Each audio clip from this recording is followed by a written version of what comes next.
anak ng kagang mga idol. So for today's video ngayon ay share ko kung paano mag-compute ng mean engine load by RPM. So ito yung formula natin.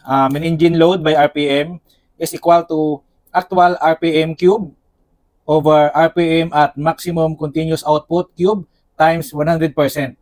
So ito yung RPM at MCO ay makikita yan sa manual. Pangalawa, makikita rin yan doon sa main engine, sa engine plate. Nakalagay yan doon. So ito yung ano natin. So for example natin, yung actual RPM natin ay 66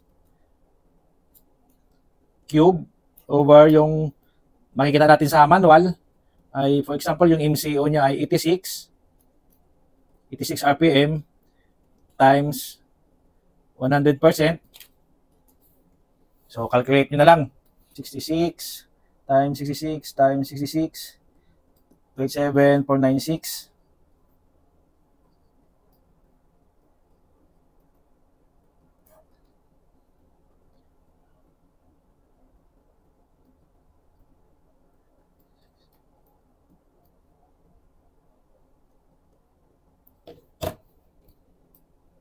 Okay? So ganyan lang, lumalabas na 45%. Okay, so compute nyo na lang. So ganun lang mga idol.